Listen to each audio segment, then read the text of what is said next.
Hey gang, Mark Sweeney here from Austin Dental Spa in beautiful Austin, Texas.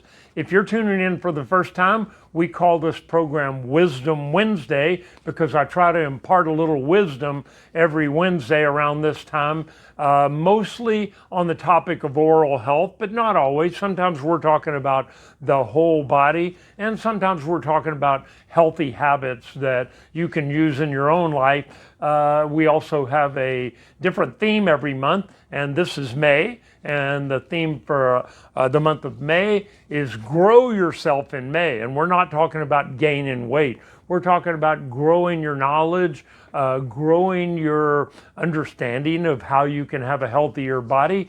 Today's going to be no different. We're actually going to talk about the power of the toothbrush, the lowly toothbrush. I got some interesting information that I think you might find interesting, not only interesting, and maybe even life-threatening, especially if you've got a hospital stay coming up. But before we get to that, I just wanted to remind you that there's one more week left in May. So this is Memorial Weekend coming up. We'll have another Wisdom Wednesday next Wednesday, and then we complete the month of May, and we'll introduce the new theme for the month of June.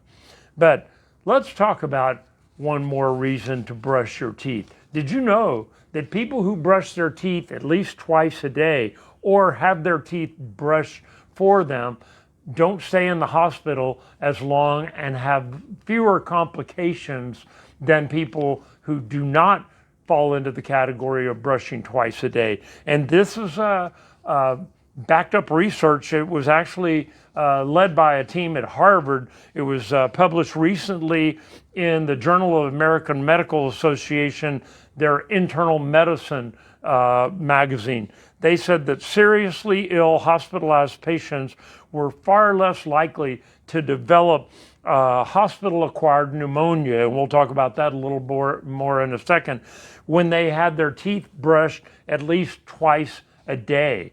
Hard to believe, huh, that something as seemingly simple as that kept people healthier and got them out of the hospital sooner.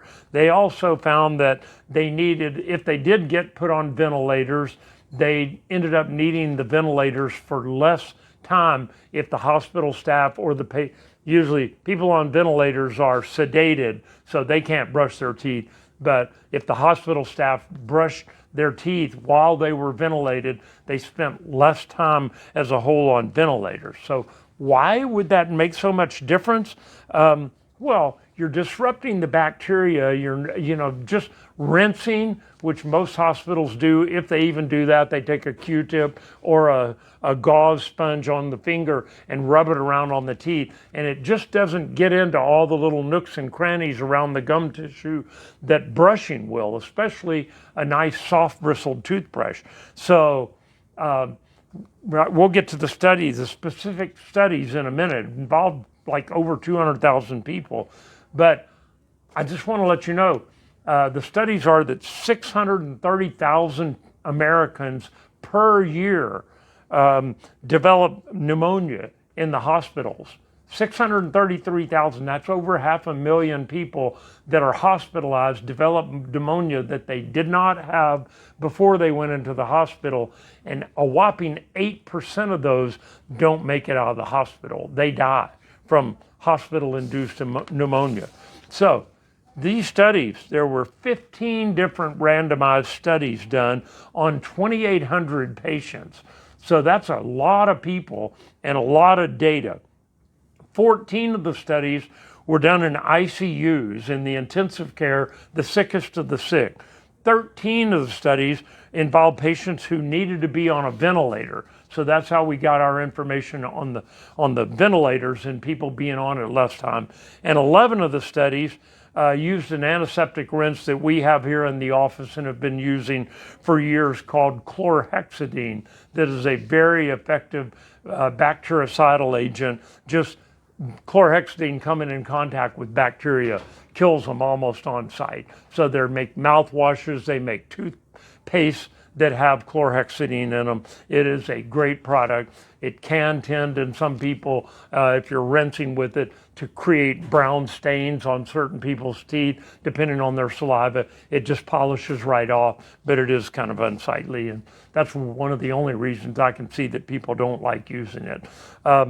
Anyway, the studies found that the participants that brush their teeth at least twice a daily were 33% less likely to develop pneumonia. As I talked about before, they were less likely to spend time on a ventilator, and overall, study participants were 19% less likely to die in the hospital. So for any kind of reason. So it's really not that complicated. It's about breaking up the bacteria. In dental school 45 years ago, they taught us that everything we need to know about dentistry stayed here. It didn't go below the neck. Well, now we know that's complete BS, if you know what I mean. The bacteria in our mouths, when you're brushing, especially if you've got bleeding of your gum tissue or swelling, that bacteria gets into your bloodstream and it goes wherever it wants to go, wherever the bloodstream carries it.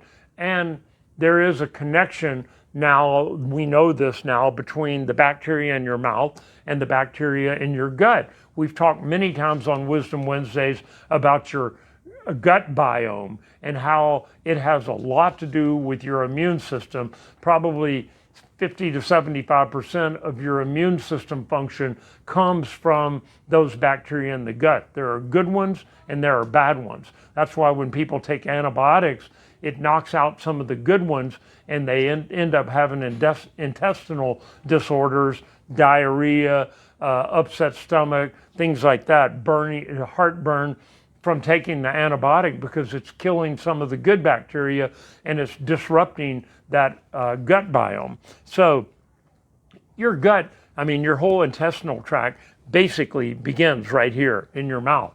And there are connections, there are studies that show that bacteria that are only found in the mouth also are found in a high quantity in people with colon cancer. So there's one more reason to keep your mouth healthy and brush. If you've got colon cancer, high degree of it in your families, it might be as simple as just keeping your mouth healthy might reduce your risk of colon cancer. There are no specific studies that make that direct connection, but the fusobacterium that are only found in your mouth and in the lower parts of your colon that that are prevalent in people that are diagnosed with colon cancer. So all the more reason to keep a healthy mouth. So here's a few ways you can improve your gut health and your oral health. Obviously, brushing and flossing twice a day. We've already beat that one over the head a couple of times today. Schedule regular dental cleanings. This happens to be a dental office. We see people, we recommend that they come twice a year. Some people are doing good to only get here once a year, and some people come 4 times a year, every 3 months. So they tend to have really, really healthy mouths. I can guarantee you, my patients that come every 3 months, they come in and very rarely do they have any bleeding, because they get it, that they want to take care of all the things that we've just talked about. I hate to bring this up every time we talk about being healthier overall, but eating a good diet, high in fruits and vegetables, low in processed carbohydrates, and healthy fats like in avocados, not the heavy fats like in meat products. So stay hydrated. You hear this from me every time we talk about how to live a healthier life. Drink more water. Get adequate rest. We bring that up every time. Those are the big 3: diet, water, staying hydrated, and a good amount of sleep. 7 hours minimum per night. 8 hours is even better. And after brushing your teeth, you can try chemical warfare and utilize probiotics which help with that healthy gut biome. There are many, many probiotic products out there. Go to a Whole Foods and ask the salesperson in that section, and they'll take you and show you all the stuff that they got there. They've got probiotics that will help you grow the good bacteria in your intestine, or if you've been on antibiotics or have had some intestinal disorders, they can help you with ones that can help correct that. So my health tip for the week, I always end with a health tip of the week, and this is a simple one today, easy segue. Brush your teeth twice a day, minimum twice a day. It's almost impossible to brush your teeth too many times unless you're one of those heavy scrubbers that can actually, we have a few patients that over the years have scrubbed with a heavy bristled toothbrush and abrasive toothpaste, and they've actually worn away some of their enamel on their teeth and some of their gum tissue. So everything in moderation, don't overdo it, but try to brush at least twice a day and live a healthier life. I'll see you next week for another version of Wisdom Wednesday.